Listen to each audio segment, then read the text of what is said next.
సంగారెడ్డి జిల్లా సదాశివపేట మండలం సూరారం గ్రామంలో అంబేద్కర్ సంఘం పెద్దలు మాట్లాడుతూ బడుగు బలహీన వర్గాల ఆశాజ్యోతి, భారత రాజ్యాంగ నిర్మాత, దేశ తొలి న్యాయశాఖ మంత్రి, భారతరత్న డాక్టర్ బిఆర్ అంబేద్కర్.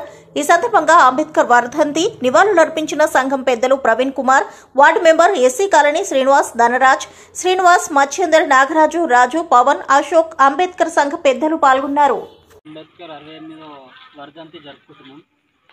ఆయన జ్ఞాపకార్థం ఎందుకు జరుపుకుంటున్నామంటే ఆయన చేసిన మేలు. భారతదేశంలో ఒకప్పుడు మనకి స్వతంత్రం రాకముందు జమీందారులకి, లేకపోతే 100 ఎకరాల భూమి ఉన్న వాళ్ళకి, బ్రాహ్మణ్స్ ఎక్కువ కులం ఉన్న వాళ్ళకే ఓటు హక్కు ఉంటుండే. ఇప్పుడు అంబేద్కర్ లేకపోయినంటే మనందరికీ ఇప్పుడు ఓటు హక్కే ఉండకుండే.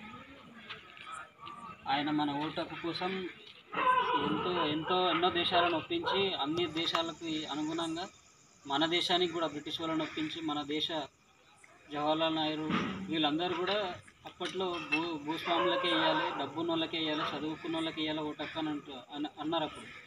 కానీ అంబేద్కర్ మాత్రం వాళ్ళందరికీ ఎదురు పోరాడి ప్రతి 18 సంవత్సరాల నిండిన ప్రతి ఒక్కరికి ఓటు హక్కు రావాలని ఉద్యమించి, శ్రమించి, ఆయన కష్టపడి మన కోసం రిజర్వేషన్స్లో కానీ, మానవ హక్కుల గురించి కానీ, ప్రతి విషయంలో అందరూ సమానమే, అందరికీ సమానంగా ఉండాలి, సమాచార హక్కు కానీ, మానవుడు మా యొక్క దేశంలో స్వతంత్రంగా జీవించే హక్కు కలిగించింది. కాబట్టి ఆయన జ్ఞాపకార్థం ఈరోజు మనం వర్ధంతి జరుపుకుంటున్నాం. జై భీమ్.